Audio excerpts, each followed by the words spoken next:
everyone!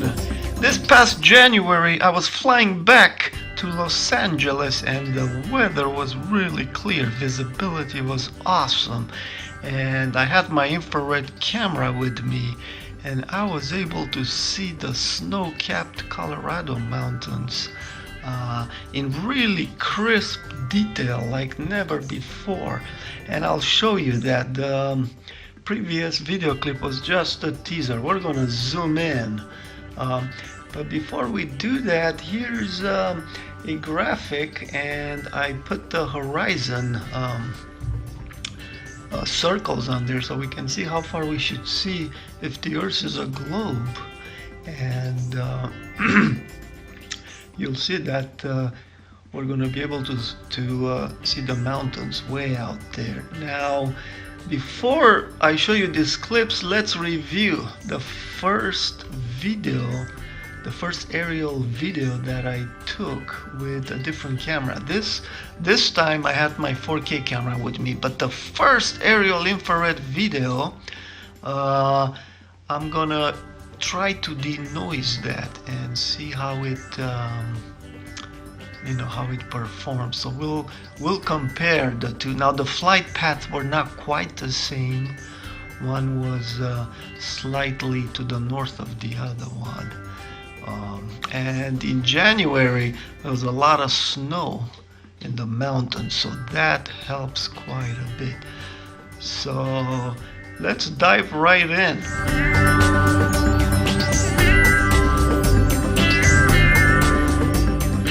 This was the first aerial video that I made after I discovered that infrared is such a powerful technology. And unfortunately, as you all remember, the window was fogged up a little bit, and still, this was a HD quality camcorder, and good thing I kept filming, because initially I thought I was seeing clouds in the distance, but then as I got closer I noticed they were actually mountain peaks that had some snow on them. So let's try to denoise a part of this clip.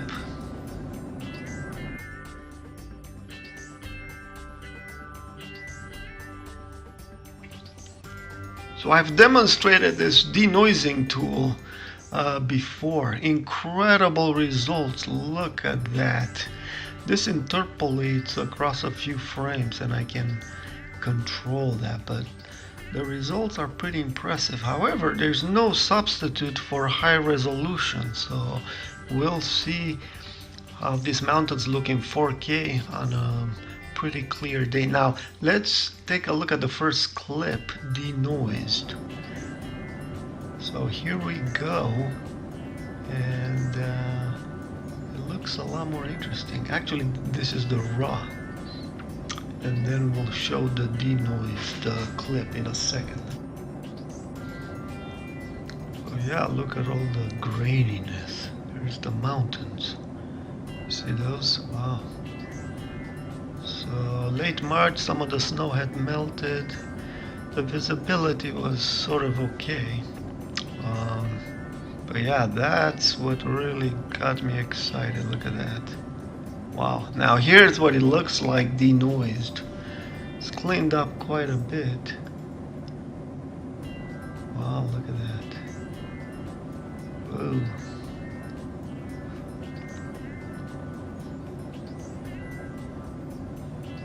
There we go. Ah, there's the mountains. Whoa. That looked interesting when you zoom in and out, because it's interpolating. It looks like there's a rubber sheeting phenomena. There's those mountains way out there. Pretty cool. Now here's clip number 2, different sequence. So this is the raw footage. There's the mountains, and I'll denoise this short clip here in a second. So here we go. Wow, look at that. Yeah, love it.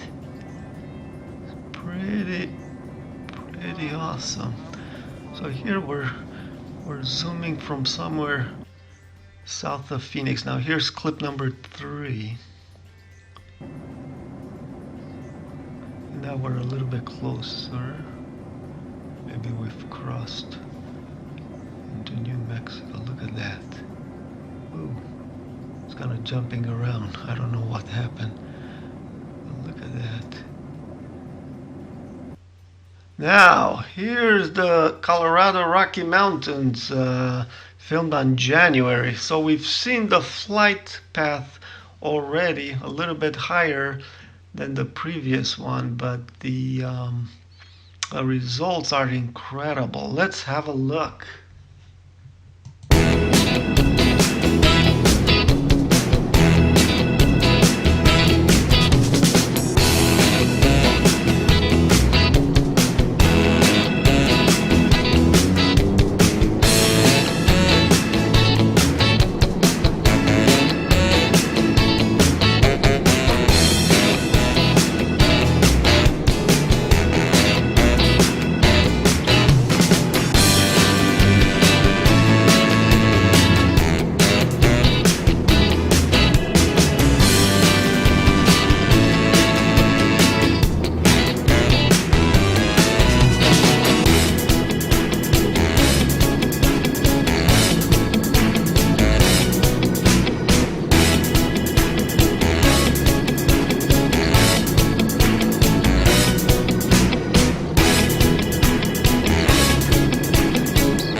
Wow, what a scenery, folks. Unbelievable.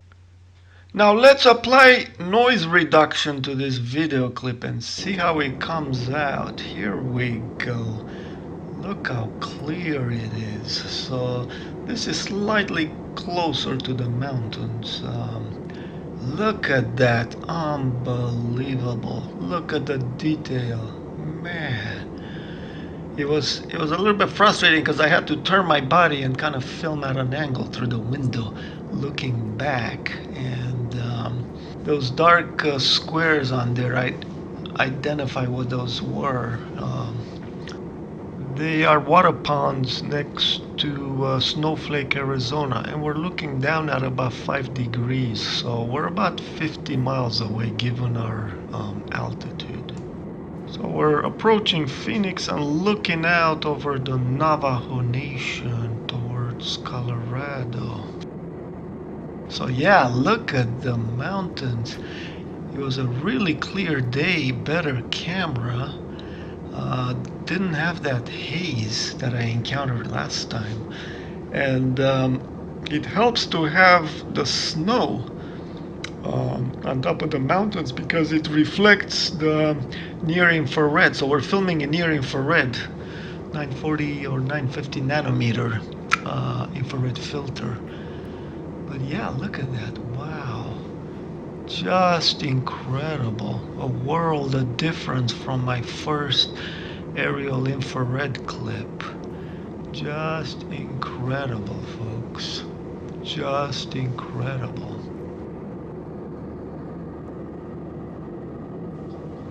So here we're kind of approaching Phoenix. We're just east over the mountains, and I'm trying to also look forward to see what's visible. And yeah, look at that, just peeking over the wing. You know, there's so many factors when you fly. It's like seat position, weather, obviously, flight path, and sometimes things just don't come together, but this time they came together pretty good. I was pleased with the clarity and the flight path. It would have been nice if they would have flown a little bit farther, but yeah, that's the way they flew. Yeah, look at those mountains in the distance. Now there would be more mountains out there, but infrared gets absorbed eventually, and you know, by the haze, and it just looks black. But yeah, this is incredible. Wow, did you recognize those small peaks on the ground? We saw those in the other clip too. So anyway, here we just passed Phoenix, and we're kind of looking north towards the Grand Canyon. North Rim, that's North Rim right there. And we can see way beyond, and snow-peaked mountains way in the distance. Incredible. So the world looks incredibly flat when we look from above. So one of the challenges is to identify a distant target. Here it's easy, right? We've got the mountains and sort of know the altitude, and we can do the calculations. But sometimes it's not so easy. But we can see beyond the horizon. So before I let you guys go, here's some incredible imagery and clips I obtained in November of 2019. These are one of the clearest, and I captured these with a DSLR camera. Have a look.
So because of the enhanced contrast due to snow, we can tell those are mountains, but if that wasn't the case, look at that green line. I bet you most of us would have thought that's the edge of the Earth, the horizon right there. but it really helps to get that contrast in that darkness, so we can see farther out. Isn't that incredible, folks?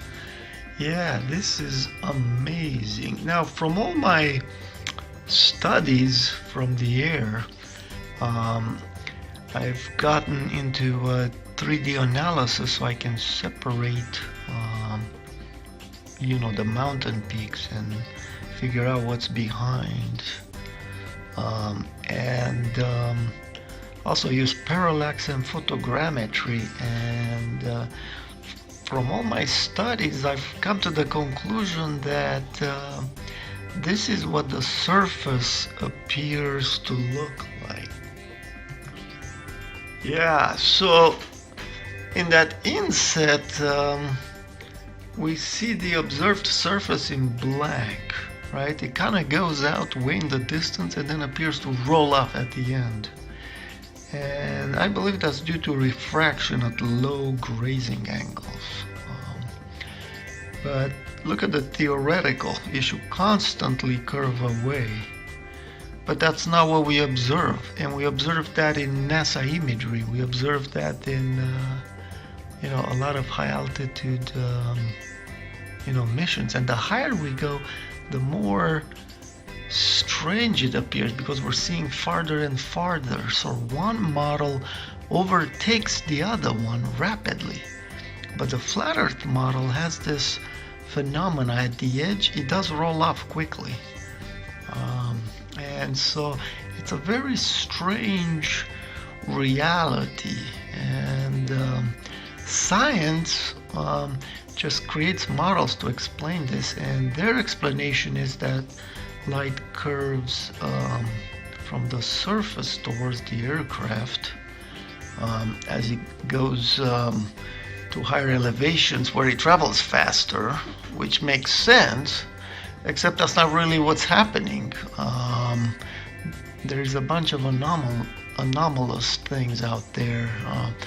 But yeah, in science we just create models and we try to curve fit the data and try to prove that there's certain refraction occurring, to reconcile our models. So I think that's not good science, but I'm planning on diving deep into all this and the math. I'm gonna stop doing some of these quick videos soon, and I'm gonna try to change my style to more of an educational style, because I have a lot of information present on curve space time and other stuff. Just incredible stuff, folks. I bought a theodolite and I have some incredible new evidence to present. So make sure you guys subscribe, and thank you to all that leave comments and have helped me and motivated me by their comments. So thank you, and have a great one, folks. God bless.